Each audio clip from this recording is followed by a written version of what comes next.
reporter, so I always make it my business to get the story. And here in Hollywood, the stars are the story. So in order to get close to the stars, I need connections. Well, lucky for me, I have the perfect connection right here at the Hollywood Tower Hotel. Bill. Bill? Hi, Oh, my goodness. I'm Bill. I fix things around the hotel. You know, lamps, radios, telephones. My first day on the job, switchboard operator told me to head on up to 1371 and tell the guests up there to stop calling. Apparently every minute or so someone would call down to the switchboard and hang up. I'm sorry. I figured that was a job for the maid, but what the heck, I'm easy to get along with. So, I went on up to 1371, found that door all right. There ain't no telephone in 1371. Stuff like that's always happening around here at this hotel. Every time we get a new switchboard operator, they usually tell me to go on up to 1313 and tell them kids to quiet down. Of course, anybody who's worked here for more than a week knows there ain't no kids in 1313. There was once, many years ago, but not anymore. Well, last night was Halloween night, and I heard a rumor that the heroic star of stage and screen, Darren Declan, was staying here at the hotel. Well, I wasted no time in rushing right over and tracking down good old Bill. I had just driven up to Pasadena to pick up some plumbing supplies. I was just pulling up to the hotel service entrance when Glynis leapt in front of my car. I need a favor, I told him. Actually, she says that a lot. Well, Bill was a big help. He led me up the back stairs to the 13th floor. I had gotten an anonymous phone call telling me that Declan was staying in room 1311. Well, I knocked on Declan's door, all right, and heard a muffled answer.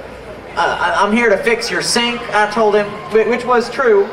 The guests in 1211 had reported a leak. Come on in, he said. So, while Bill went to work on the sink, I confronted Declan. This sink was really a mess.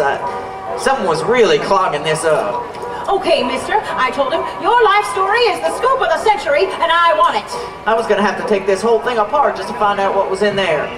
Folks is always dropping stuff down the sink like rings and coins and stuff like that. I asked Declan if it was true that he was fired from his latest picture for having one too many in the morning. I also asked if it was true that he'd been dumped by his girlfriend, Rita Faye, a rising star in Hollywood.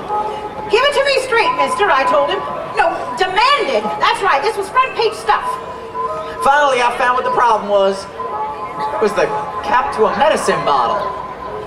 Declan told me that he'd been extremely depressed. He said he couldn't imagine going on with life the way things were now. Well, I put everything back together while Glynis finished her interview. I can't bear to be seen at the Tip Top Club tonight at the gala party, he told me. Well, what do you mean, I asked him. But then Bill cleared his throat. Meant it was time to go. So we get down to the lobby. And this reporter from one of the trade papers stops us. Darren Declan was taken away in an ambulance a couple of hours ago, he says. Well, we just stood there, stunned. So much for my big scoop. How could I publish it now? Just then the doorman ran up to me, asked me to hoof it on up to the Tip Top Club.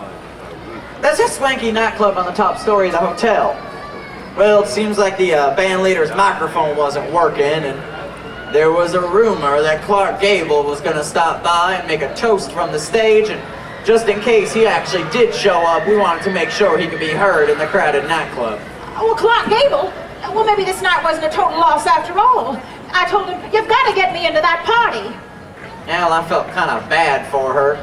She didn't get much of a story from Declan, so I said, all right, follow me.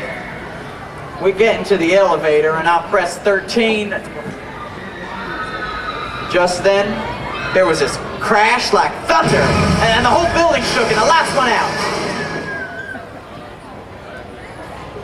When the elevator doors opened, we were in the Tip Top Club, all right. But it was totally deserted. Really bizarre.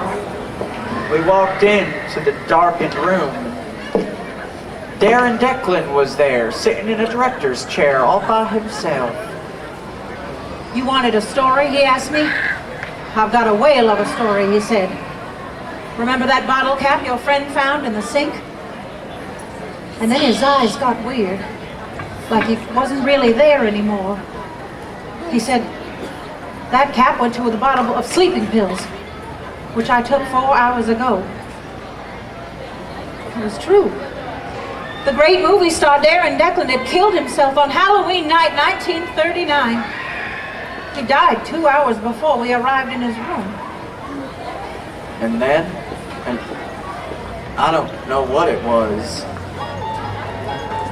but something happened to us on that elevator.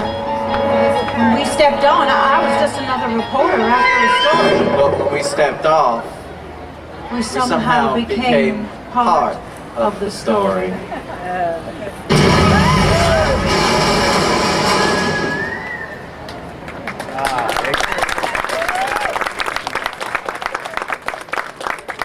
Come on, Bill. I think Clark Gable's still alive. Maybe I can get an interview. I'm not taking the elevator.